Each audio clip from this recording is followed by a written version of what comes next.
Durante la sesión conjunta del Sistema de Participación Juvenil, un grupo de consejeros le reclamó al presidente Gustavo Petro una vez terminó su intervención. Los principales reclamos fueron el no cumplimiento de compromisos y hasta llamaron su discurso populista.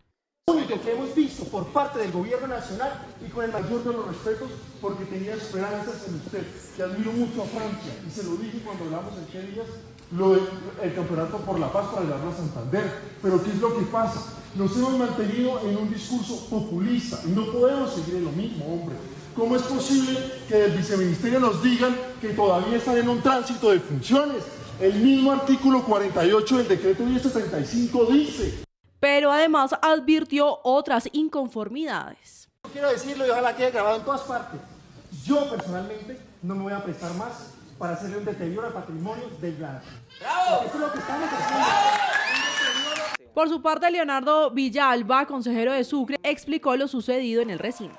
El presidente, pues al principio pensamos que la sesión se iba a desarrollar en normalidad, pero fue más pensado como un acto protocolario. Sin embargo, nosotros como jóvenes hicimos el llamado en la plenaria y le pedimos al presidente que se quedara y que nos escuchara nuestras propuestas.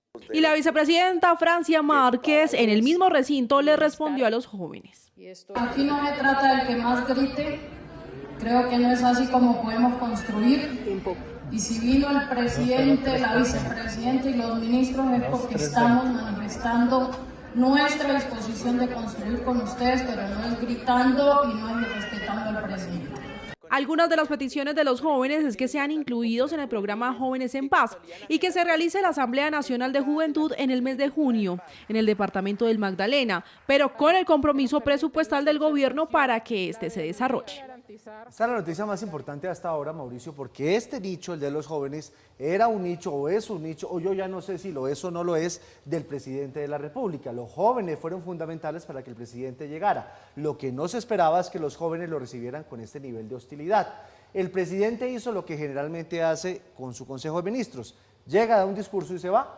Y eso le molestó a los jóvenes porque querían que él los escuchara. Pero es que es así, son los jóvenes reclamándole a un presidente por el cual votaron, de eso se trata la democracia. Ellos votaron muy esperanzados por el cambio, porque las promesas se cumplieran, le están pidiendo ejecución. Yo no diría que hubo un tono irrespetuoso porque la vicepresidenta estaba reclamando, yo creo que fue un tono enérgico, que es diferente. Pues ese es el tono de las personas progresistas que tratan de hacerse escuchar con sus peticiones. Dijo el presidente de Colombia es un presidente excluido, me tratan como me tratan porque creen que soy un igualado. Eso no le gustó a los jóvenes. Por supuesto, porque los jóvenes no creo que sientan que están excluyendo al presidente y no creo que sientan que se están igualando con el presidente. ¿Por qué hacer énfasis en los jóvenes? Hagamos una pequeña línea de tiempo.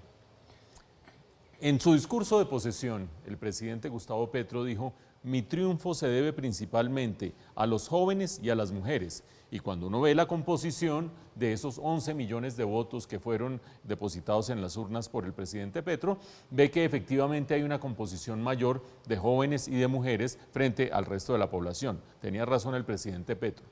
Hacia el final de ese año, del 2022, de hecho, se hizo una encuesta. ¿Qué piensan las juventudes? Esta es una encuesta que ha venido desarrollando la Universidad del Rosario junto con Cifras y Conceptos.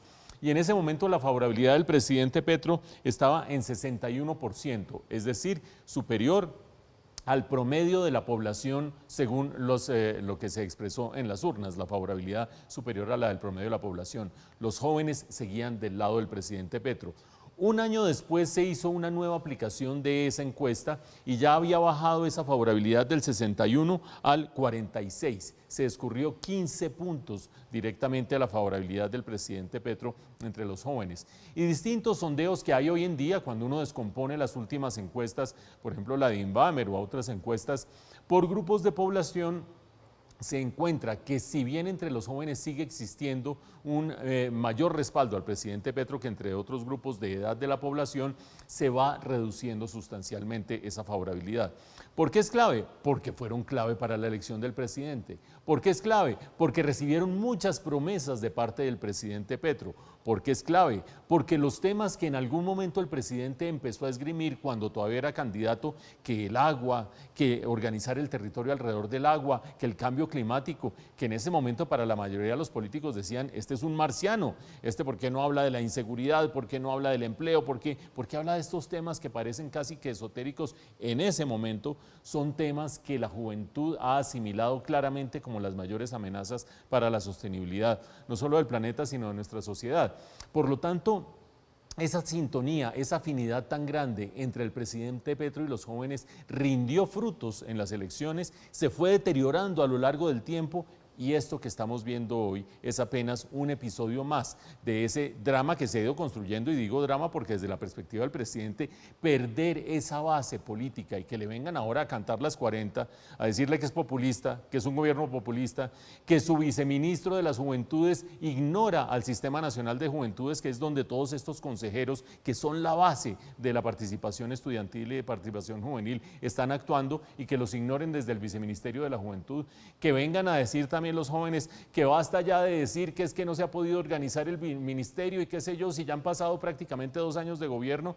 Creo yo que es un golpe no solamente político, sino también incluso un golpe desde el punto de vista de la confianza que tienen los jóvenes frente al presidente Petro. Como decía Giovanni, ni siquiera sabemos ya a estas alturas si ya no la tienen. Vean ustedes las protestas de los jóvenes, vean ustedes cómo se manifiestan alrededor de la inoperancia del gobierno. ¿Y el gobierno qué tiene para responder? Pues el presidente Petro mira su lápiz y la vicepresidenta dice que así no es, con gritos, mientras el viceministro de las Juventudes pues guarda silencio.